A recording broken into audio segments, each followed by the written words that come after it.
آپ ہادیہ ای میگزین مضمون کی آڈیو ریڈ آؤٹ سماعت کر رہے ہیں۔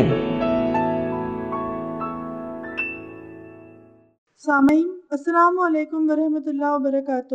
میں نصرت سہیل پاشا ہادیہ کے شمارہ ستمبر کے مضمون کی آڈیو پروگرام میں آپ کا استقبال کرتی ہوں۔ آئیے ہم اس کا آغاز ہادیہ کے زمرہ عکس ہادیہ سے کرتے ہیں، جس کا عنوان ہے استاد قوموں کی امانت کا امین، اور اس کے رائٹر خان عرشیہ شکیل۔ اساتذہ سماج کے اہم رکن کی حیثیت رکھتے ہیں۔ بچوں کی شخصیت سازی اور کردار سازی میں استاد کی دانشورانہ صلاحیت اور محنت بچوں کا مستقبل طے کرتا ہے۔ ارسطو کا قول ہے، والدین بچوں کو زندگی دیتے ہیں لیکن استاد بچوں کو زندگی کا گر سکھاتے ہیں۔ بقول شاعر، دست معصوم کو وہ لوح قلم دیتا ہے، نوجوانوں کو وہ قندیل حرم دیتا ہے، بانٹتا پھرتا ہے وہ روشنی سورج کی طرح، ڈوبتا ہے تو ستاروں کو جنم دیتا ہے۔ سماج میں ہم جتنے بھی مذہبی رہنما، اسکالرز، سائنس و ٹیکنالوجی، میڈیکل سائنس، غرض ہر میدان کے جتنے بھی سپہ سالار پاتے ہیں، وہ ٹیچر کی محنت کا ثمر ہوتے ہیں۔ نئی نسلوں کو سنوارنے، انہیں قوم و ملت اور ملک کی خدمت کے قابل بنانے میں استاد کی بہترین کارکردگی اور لگن و محنت ہوتی ہے۔ جب کہیں جا کر ایک نونہال تخلیقی صلاحیتوں سے مالا مال ایک ذمہ دار شخص بنتا ہے، استاد کی عظمت کو سمجھ کر استاد کی دی ہوئی تعلیمات کو گرہ میں باندھنے والا یقیناً کامیابی سے ہمکنار ہوتا ہے۔ قدیم زمانے میں استاد کی حیثیت کی اہمیت و عظمت کا اندازہ رسول اللہ صلی اللہ علیہ وسلم کے اس فرمان سے لگایا جا سکتا ہے کہ آپ صلی اللہ علیہ وسلم نے فرمایا، مجھے معلم بنا کر بھیجا گیا۔ استاد اور بچوں کے درمیان رشتے کی پہلی بنیاد ادب پر ہوتی ہے۔ خلیفہ ہارون رشید نے اپنے بیٹے کو جب استاد کو وضو کراتے دیکھا تو کہا، بیٹا تم ایک ہاتھ سے اپنے استاد کے پیر دھوتے اور دوسرے ہاتھ سے پانی ڈالتے، اس سے ٹیچر کی عظمت کا احساس ہوتا ہے۔ امام شافعی فرماتے ہیں کہ امام مالک رحمہ کی مجلس درس بڑی باوقار ہوا کرتی تھی۔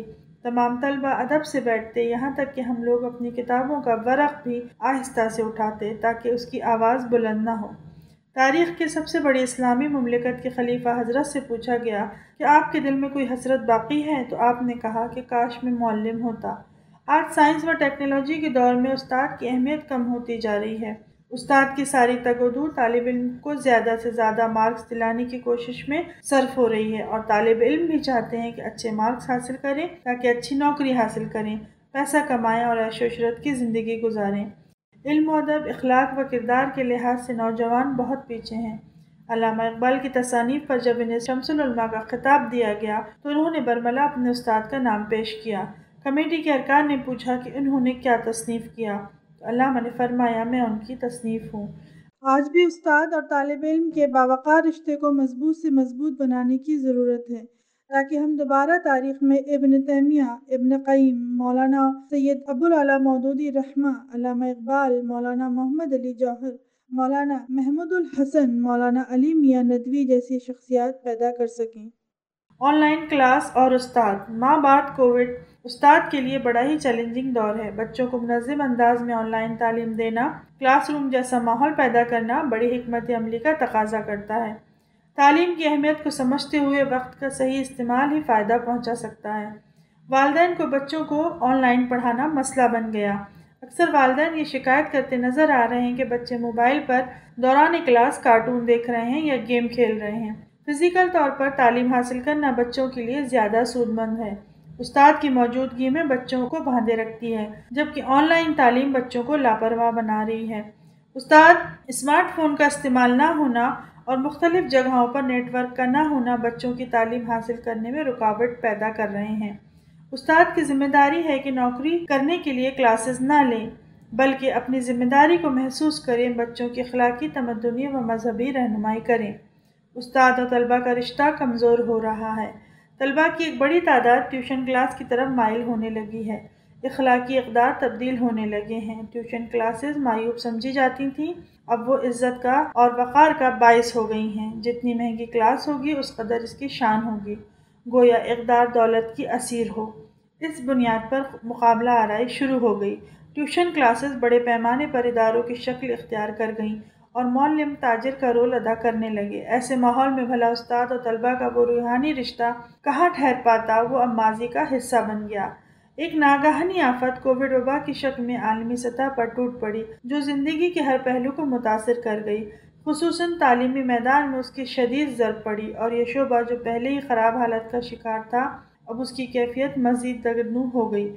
علم کا سوتا خشک ہونے لگا، چنانچہ آبیاری کے لیے آن لائن کلاسز کا آغاز ہوا۔ منظرنامہ یکسر بدل گیا، کلاس روم کا روح پرور اور فرحت بخش منظر غائب ہو گیا، جہاں استاد تمام تر تیاریوں کے ساتھ طلباء کے ہر سوال کا جواب سمیت حاضر رہتا ہے، انہیں مطمئن کرنے کی ہر ممکن کوشش کرتا، بلکہ پتھر کو تراش کر ان کی اصل قدر و قیمت سے آگاہ کرتا ہے۔ طلباء بھی اپنے استاد کی رہنمائی، سرپرستی اور تربیت کے نتیجے میں زندگی کے ہر میدان میں آگے بڑھتے ہیں اور اپنی صلاحیتوں کا لوہا منواتے اور اعلیٰ تعلیم وارفہ مقامات پر فائز ہو کر مومنانہ کردار ادا کرتے ہیں۔ لیکن اب یہ گھر کے مصنوعی کلاس روم ہیں، بے جان اور بے روح ہیں۔ استاد خانہ پوری کر رہے ہیں اور طلباء کا حال تو بہت مایوس کن ہے، لیکن فرض شناسی استاد کبھی مایوس کا شکار نہیں ہوتا، حالات کے آگے ہتھیار نہیں ڈالتا۔ وہ قوم کا معمار ہے، معمار اس کی شان ہے، اور وہ اپنی آن بان اور شان کے ساتھ منظرنامے کو دوبارہ اصل مقام پر لانے کی سعی و جہد میں مصروف رہتا ہے۔ تعلیم ہماری ہر حال میں جاری۔ اللہ تعالیٰ سے دعا ہے کہ اس راہ میں کوشش کرنے والوں کو اجر عظیم عطا فرمائے، اور جو اس طرف راغب نہیں ہیں انہیں کوشش کرنے کی سعادت نصیب فرمائے، آمین۔ اس موقع پر حقیقی استاد کے لیے یہ شعر بطور ہمت افزائی ہے۔ تندی باد مخالف سے نہ گھبرا اے عقاب، یہ تو چلتی ہے تجھے اونچا اڑانے کے لیے۔ ہادیہ مضمون کی آڈیو سماعت کرنے کے لیے شکریہ۔